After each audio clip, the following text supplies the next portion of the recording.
গল্প শুনতে চাইছিলে না প্রেমের কাহিনী? চলো একটু ছোট করে প্রেমের কাহিনী কইতেছি বিছনা গুছাইতে গুছাইতে। আমি তখন পড়ি ক্লাস 7 কি 6-এ, ক্লাস 7-6 মনে হয়।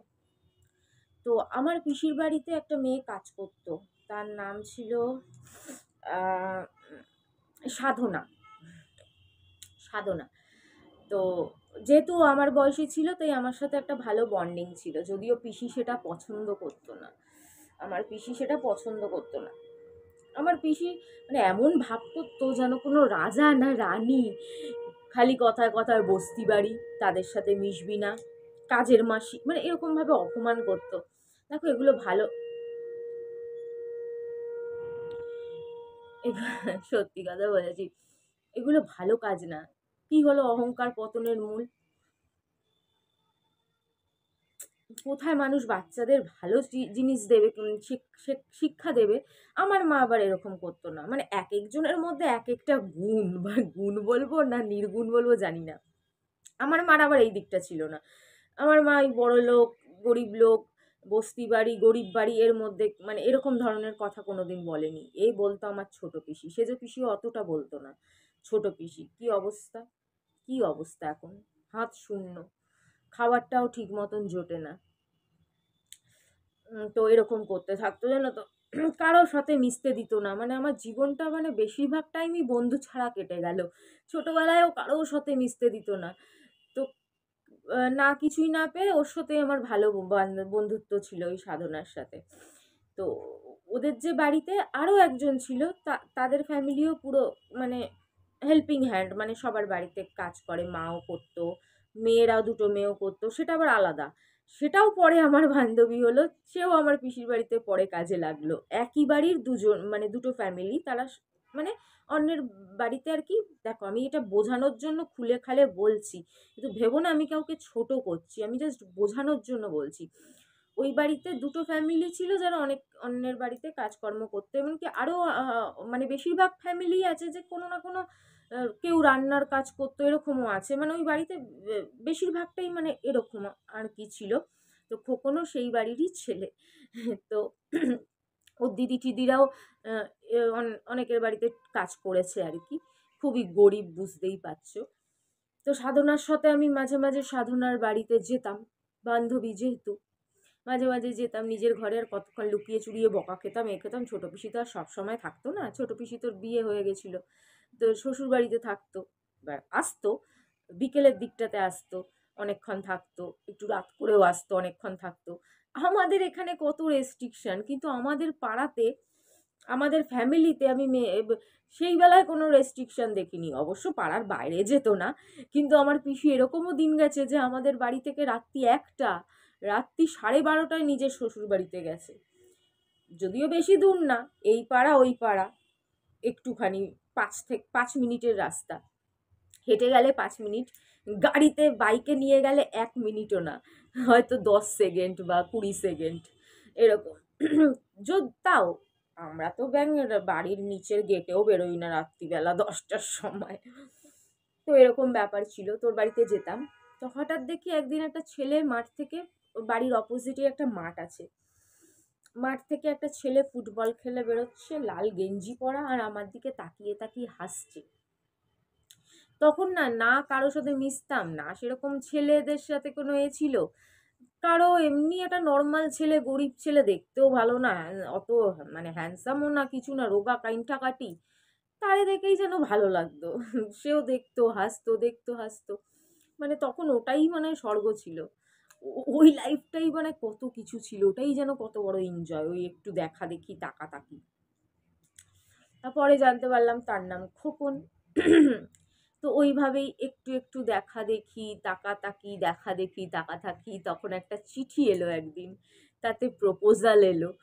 অনেক পরে জানতে পারলাম খোকন তো লেখাপড়াই জানে না, তার মানে সবকিছু অন্যকে দিয়ে লেখা, তো ছি ছি ছি ছি ছি ছি, কি লজ্জার ব্যাপার। তো যাই হোক, চিঠির আদান প্রদান মানে গিভ অ্যান্ড টেক পলিসিটা তখন থেকেই মানে যুগ যুগ ধরেই ছিল, ওই টাইমেও ছিল। যে চিঠির আদান প্রদান করতো ওই সাধনারই একটা ভাই ছিল, ছোট ভাই, অনেকগুলো বাচ্চা ওদের, মানে 4টে না 5টা। তো ওর একটা ভাই ছিল, ও চিঠির আদান প্রদান করতো, সাধনাও করতো। আর বেশি ওই ভাইটা করতো, কারণ সাধনা তো কাজে ব্যস্ত থাকতো পিসির বাড়িতে, তো করতো। তো 1 টাকা নিত, 2 টাকা নিত, এরকম টাকা নিত। ওর থেকেও নিত, গোপনের থেকেও নিত, আবার থেকেও নিত, আদান প্রদান। আর আমি চিঠি গিয়ে কোথায় পড়তাম জানো? যেহেতু আমাদের একটাই রুম, বিশাল বড় কিন্তু একটাই, এই সবার সামনে সেরকম পড়ার সুযোগ হতো না, কোনোটা স্কুলে গিয়ে কোনোটা এতে। আর বেশিরভাগ নিচের টয়লেট, আমাদের একটা উপরেও টয়লেট আছে, কিন্তু সেটা শুধু টয়লেট করার জন্য, বড় বাথরুম করার জন্য না, বড় বাথরুমটা নিচে আছে, বুঝলে তো? তো সেখানে গিয়ে চিঠি লিখতামও, চিঠি পড়তামও। আর স্কুলে সেরকম লেখালেখি করা যেত না, সব বন্ধুরা ছিল, অনেকে আসছিল, বন্ধুও না, শত্রু, সে আবার দিদিমণিকে বলে দেবে। তো ওর জন্য স্কুলে গিয়ে সেরকম একটা লেখালেখি হতো না, লিখতাম বাথরুমে, ওই বড় বাথরুমে বসে বসে। ঠাকুমা বলতো, তুই কতবার যাস? আজ কি করবো আমার বেলে, আমি অনেকবার যাই। আর এত সময় লাগে? আমি হ্যাঁ, আমার এত সময়ই লাগে।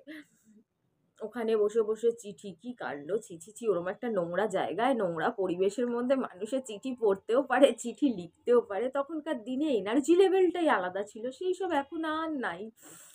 থাকতো, যদি ভালোবাসার মানুষ থাকতো, মানে প্রেম, প্রথম প্রেম, তার তো একটা এনার্জি লেভেল আলাদা থাকবেই। আর সেই বয়সে, তখন কত, 15 বছরের লেভেল কি আর এই বয়সে হয় কখনো? কখনো সব বয়সের একটা আলাদা আলাদা মাহাত্ম্য থাকে। 15 বছরের একরকম, 20 বছরের একরকম, 25-এর একরকম, জীবনের এক একটা ধাপ। তো এইভাবেই প্রেম হতে হতে হতে হতে প্রপোজ, এভাবে এগোতো, কত ঝগড়া, কত ঝামেলা। এটা তো প্রেমের গল্প। তখনকার প্রেমে কেউ কাউকে মানে এরকম নোংরামিও ছিল না। মানে নোংরামি বলবো না, যাই হোক, যুগের সাথে তাদের সব কিছুই পাল্টায়, পোশাক আশাক পাল্টায়, মানুষের চিন্তাধারা পাল্টায়, অনেক কিছুই পাল্টায়, তাই ঠিক নোংরামিও বলবো না। হ্যাঁ, কেউ কেউ তো অবশ্যই বাড়াবাড়ি করে, অতটা বাড়াবাড়ি মনে হয় ঠিক না, আবার ঠিক আছে, যাই হোক, যার যেটা ইচ্ছে, কোনোটা ঠিক না বলবো না। আজকালকার যুগে বস সবই চলে। তখনকার দিনে একটু এইরকম করে হাত ধরতো জানো, অনেক পরে, তাও অনেক পরে, এইরকম ভাবে আঙ্গুল, হাতও না, এরম ভাবে আঙ্গুলটা ধরতো, কখনো হয়তো ছোঁয়াও লাগাতো, ডিস্টেন্স মেনটেন করে হাঁটতাম। একটু ফুচকা, একটু বাদাম ভাজা, তাতেই কত খুশি।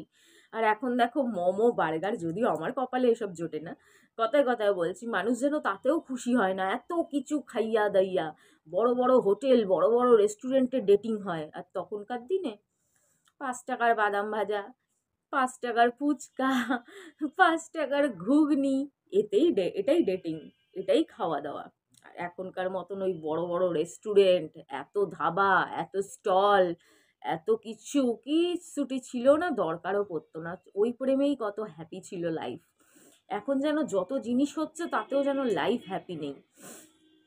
আর গিফট বলতে ছিল ওই গ্রিটিংস কার্ড, এখন তো আবার গ্রিটিংস কার্ডের চলও উঠে গেছে, অনেকটা উঠে গেছে। গিফট বলতে ছিল গ্রিটিংস কার্ড আর শোপিস, ছোট ছোট শোপিস, দামি কম দামি, দামি তো না, সেরকম কম দামি, তাই পেয়ে কি হ্যাপি। উফ, তাও মাঝে মাঝে রাগ হতো, গ্রিটিংস কার্ড ছিঁড়ে একদিন খোকনের মুখে ছুঁড়ে মারলাম, দৌড়। এরকম কত মজার দিন গেছে। কি ঝগড়াও হতো, খুব ঝগড়া হতো, কথা কাদা ঝগড়া হতো, কিন্তু কেউ কাউকে কখনো, খোকন আমায় দেখে ফেলে দিত, বাবা কত সম্মান, যেই দেখলো আমায় বারান্দায় বা আমায় রাস্তায় খাচ্ছে, সঙ্গে সঙ্গে ট্যাপিং, ফেলে দিত। মানে বাবারে বাবা, কত সতী মানুষ। তারপরে তো আসল চেহারাটা অনেকটা পরে আসলো, বিয়ে করার পালানোর পরে। সেটা আরেকটা লেভেলে বলবো, এটা শুধু প্রেমের লেভেল বলছি। আমি স্কুলে যেতাম, আমাকে স্কুল থেকে আনতে যেত, কখনো কখনো ঠাকুমা এরকম ভাবে ঘেঁটি ধরে নিয়ে আসতো, ও কি করবে, পেছন পেছন ঘুরতো, পেছন পেছন আসতো, মানে বডিগার্ডের কাজ করতো আর কি। ঠিক আছে চলো, পাহারা দিতে দিতে যাচ্ছি, পাহারা দিতে দিতে আসছি, গলি গালা, গলি গালা, গলি গালা দিয়ে আসতাম বাড়িতে। সিধা রাস্তায় আসতাম না, গলি গালা দিয়ে আসতাম। অনেকটা রাস্তা না, সেই কতগুলো ধাপ পেরিয়ে রাজাবাজার, তারপরে তোমার সুকিয়া স্ট্রিট, এগুলো পেরোতে পেরোতে গলি গালা, অনেক গলি গালা মারতে মারতে আসতাম বাড়িতে। ওইটুকুনি টাইম দেখা হতো। আর এখন এখনকার মতন তো না যে সন্ধেবেলা ঘুরতে বেরোবো, কোনো পার্কে যাব। জীবনে কোনো দিন হেদুয়া ছাড়া কোনো জায়গায় গেছি বলে আমার মনে পড়ে না। দূরে বলতে হেদুয়া, আর নালে ওই পাড়া আর স্কুল, এটাতেই প্রেম হয়ে গেল। তখন না ছিল এত কিচ্ছু, থাকলেও আমি জানি না, আমাকে তো বেরোতেই দিত না বাড়ি থেকে, আমি তো কিছুই চিনতাম না তখন। স্কুল, আমার মানিকতলা আর হাতিবাগান, ধর্মতলাটাও তখন ঠিকঠাকভাবে খুব একটা চিনতাম না, খুব কম মানে চিনতাম। ধর্মতলা মানে বছরে এক আধবার যাওয়া হতো কিনা। তখন ওই হাতিবাগান, ওই পাড়া আর স্কুলের পাড়া, এছাড়া আমার জগৎ আর ছিল না। ওইটুকুনি জগতেই আমি আবদ্ধ। কি সুন্দর দিনগুলো ছিল, সব কিভাবে হয়ে গেল। খোকনের বাবা আমার দাদুর বেশ বন্ধু ছিল। খোকনের মা একটু খিটখিটে ছিল, ওনার একটু অসুস্থ ছিল, ওদের ফ্যামিলিতে সবারই টিবির রোগ, সেগুলো আমি পরে জানতে পারলাম। ওর মা তো লাস্টে মারাও গেলেন টিবি রোগে। বাবার সাথে মায়ের সাথে বনতো না, ঝগড়াঝাটি, না খাওয়া দাওয়া, পয়সারও অভাব, না খাওয়া দাওয়া, এরকম একটা ব্যাপার ছিল। দেখে শুনে আমি, আমার পিসিরা আমায় কিভাবে মানুষ করেছিল, পরীর মতন, রাজকুমারীর মতন। আর সব সময় বলতো কোনো রাজা আমাকে নিয়ে যাবে। আর আমি প্রেম করলাম কার সাথে? জীবনের প্রথম প্রেম, যারা ঠিক মতন খেতেও পায় না, যাদের ফ্যামিলিতে না খাওয়ার জন্য একগাদা রোগ, অসুস্থ, থাকার ঠিক মতন জায়গা নেই, খাটের তলায়, খাটও মানে কি, ওই ভাঙাচুরা চৌকি, চৌকির তলায় অর্ধেক মানুষ শোয়, চৌকির ওপরে অর্ধেক মানুষ শোয়, তলাটা মাটি। কেন রাগ করবে না পিসি ওরা, বলো? এই হচ্ছে আমার প্রথম প্রেমের কিছু খুচরো গল্প। দেখো এতগুলো বছরের তো আর সব কিছু মনে মানে ঠিক মতন মনেও নাই, যেটুকুনি মনে ছিল সেইটুকুনি তোমাদের বললাম, তোমরা শুনতে চাও তাই। চলো এইবার আমি কাজকর্ম কইরা লই, অনেক কাজ আছে, অনেক কাজ আছে গো। অনেক বছর পর আমার কম্বলখানা বেড়াইছে, কিন্তু কি গরম লাগে। আমি তো অর্ধেক টাইমে এটা গায়েই দেই না, পায়ের তলার দিকে থাকে। এত ভারী কম্বলের দরকার পড়ে না এই বাড়িতে। একটু তো বলতে ভুলে গেছি, কি মার খেয়েছিলাম খোকনের জন্য, কেউ আমার গায়ে হাত তুলতো না, কিন্তু ঠাকুমা একবার মেরেছে, একবার দাদু মেরেছে, আর পিসি আর কাকা একটু বকাবকি করতো, কাকা খুব একটা বলতো না। তাইলে আমার কাকার কথা মনে পড়ে গেল। সব গল্প বলবো যদি থাকি ইউটিউবে, তাহলে অবশ্যই আবার রিপিট করবো। ইউটিউবে থাকি তাহলে আবার রিপিট করব। তখনকার নিউ ইয়ার, খোকন আর আমার প্রেমের টাইমের নিউ ইয়ার, তখন না যা বুঝতাম ডিস্কো কি জিনিস, তখন আদৌ ছিল কিনা তাও জানি না, তখন না বুঝতাম ক্লাব কি জিনিস, না বুঝতাম পার্ক স্ট্রিটে যেতে হয়, না জানতাম ধর্মতলায় যেতে হয়, কিচ্ছু জানতাম না। আমাদের মেয়েদের তো বাড়িতেই নিউ ইয়ার, ওই কেক, একটু কেক হলো, ওই হলো যাই হলো, 25শে ডিসেম্বরে একটু কেক খাওয়া হলো। আর কোথাও যদি পিসি ওরা নিয়ে যেত, চিড়িয়াখানা ফিরিয়াখানা এসব হতো নিউ ইয়ারের পরেই হতো, 1 জানুয়ারি, 23শে জানুয়ারি, 26শে জানুয়ারি। খোকন ওরা খেত, খোকনোরা খেত আমার সামনে না, বুঝতে পারতাম একটা জায়গায় মাইক ফাইক চলতো, জায়গায় জায়গায় বক্স ফক্স চলতো, আর আমি লুকিয়ে লুকিয়ে দেখতাম। কত রাত জেগেছি, কত কান্না করেছি, কি তখন প্রেম ছিল। পরে ধোকা খেয়ে আমার জীবনের সব সর্বনাশ হয়ে গেল। প্রেম থেকে যেন আমার বিশ্বাস তখন থেকেই ওঠা আরম্ভ করলো, কিন্তু তারপরেও ছাড়ি না, তারপরেও প্রেম করার শখ আর যায় না। কে বেল বাজাচ্ছে?